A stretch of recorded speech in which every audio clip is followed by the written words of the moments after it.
Hey guys, welcome to the very last episode of my journey on the 180 and 90, and we're going to do my final weigh-in today, and we're going to come to a conclusion of everything that's been going on in life. Stay tuned.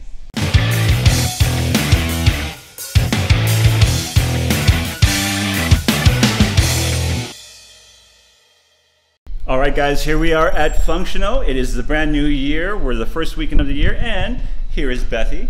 Hello. Gotcha. Bethy's going to be with me doing the measurements in the weigh-in. She'll be holding the camera. So we're going to head upstairs, and I'll see you upstairs. Will do.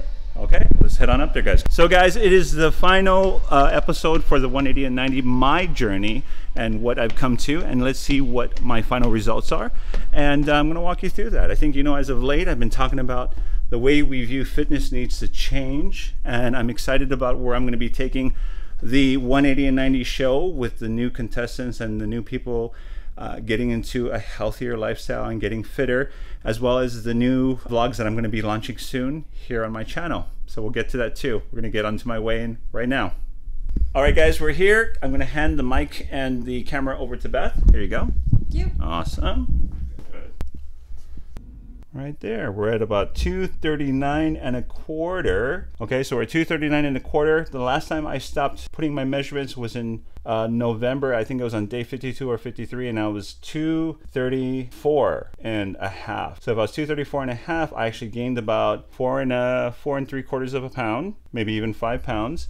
So there's a 5-pound gain since I did that in mid-November, which is where we're ending at. So if I started at 254 and I'm at now 239 and a half, I dropped 15 pounds, about 15 pounds total, which compared to what we're trying to say is awesome. Come on, let's go.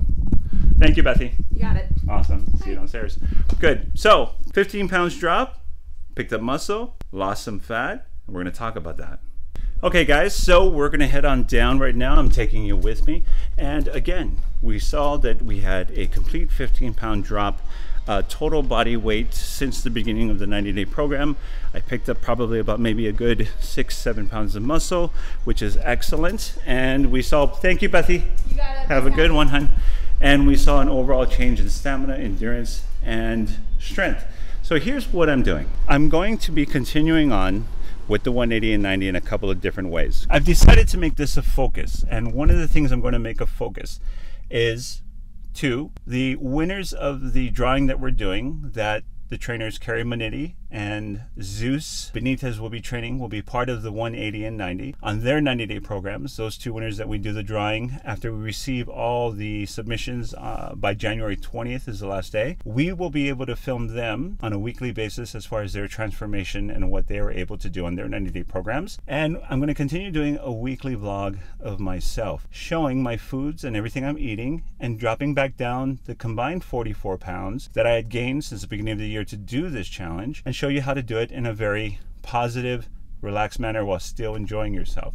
There's a lot of changes, like I had said in the last episode, that I'm making in my perspective toward fitness. I think fitness is too polarized, like everything else in life right now. It's either you're all the way this way or you're all the way that way. And you see these gurus on TV now during this time of the year in January saying you have to train this way in order to lose the weight. You have to gain a certain amount of poundage in your bench press every single time, or your squats. And while I think that's great for some people to be able to utilize, because if that's the mentality that they have and they're goal specific to where they have to push themselves, I think that's fine. In the end, like I said, I had an epiphany. After 22 years of training people, I started realizing something. Having too strict of a goals on people actually, more times than not, becomes detrimental to their overall fitness. And let me explain. When we set these lofty goals for ourselves, and I do this every year during this time of the year more so than any other time, you'll find people that get down on themselves, get depressed, and actually feel almost slightly worthless and weak because they weren't able to drop the amount that they were shooting for. I have a client that had to literally take 30 minutes to talk to her because she may, for instance, dropped only like 17 pounds or so when she was shooting for 25. So she got really down on herself, and one of the things I started noticing was that a lot of them were using me as an example, that if I could drop 50 in 90 days, why couldn't they do 25 or 30 or so? And I think what's happening is I'm starting to realize that that is an awful way to look at fitness. It took me about 30, 20 minutes to be able to explain to her you should be focused on the benefits of what you did and be happy that you dropped 17 pounds, 18 pounds during the 3 toughest months of the year. Why wouldn't you be happy about that? It's absolutely insane to me. Guys, so I'm sure you can imagine how surprised I was and how I felt when I realized that I may be part of a problem that's causing people to feel down about themselves because maybe they weren't dropping weight as quickly as I was, regardless of the fact that we all know it's not just about weight. It's about building a healthier lifestyle. It's about building muscle at the same time. It's about building a stronger, healthier body with better endurance. People these days, and everybody, can get so focused on a number, on a scale. And it just became a point where, I realized I don't want to do that anymore. I don't want to be part of the problem. I want to be part of a solution and have people realize that fitness should be seen as something that you want to do every day to create a positive oasis of energy that's going to fuel you on your travels and your goals with everything you do in life, with wanting to be a better person, with wanting to be better at work, to be more successful with what you do, your family life, your relationships, everything. I look at it this way. Fitness and you getting in to do your workout should be like making your bed every morning. When you do that, it's an accomplishment that sets your mindset in a very positive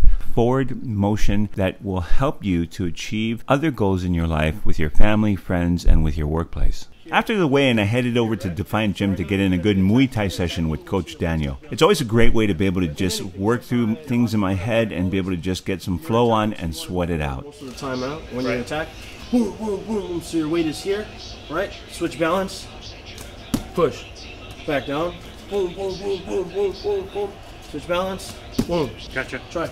So guys, as I mentioned before, the 180 and 90 will continue on, and this time we're going to show 2 different people's success over the 90 days trained by our trainers, Carrie Monetti and Zeus Benitez. It's going to be great. They're going to be the winning contestants from our drawing that we're doing this month in January for the 2020 year, and I can't wait to be able to see who wins and we meet them in person. I myself am also going to be putting up a couple of new different vlogs here on the channel, and one of them will be continually following me in a very sustained and controlled manner, something that everybody can follow along with, being able to drop the remaining part of the 44 pounds that I had purposely gained to do this contest or this 90-day daily vlog. And I'm going to do it in a very sustained and controlled way. And I invite you to come with me and continue to see our day-to-day practices here over at our gym and our facility, Funxional Fitness. And I hope you become a part of the show and just really enjoy what we provide as far as content for you. Now, guys, I hope you have an incredible first quarter of 2020 and you really are pushing forward to achieve your own goals financially,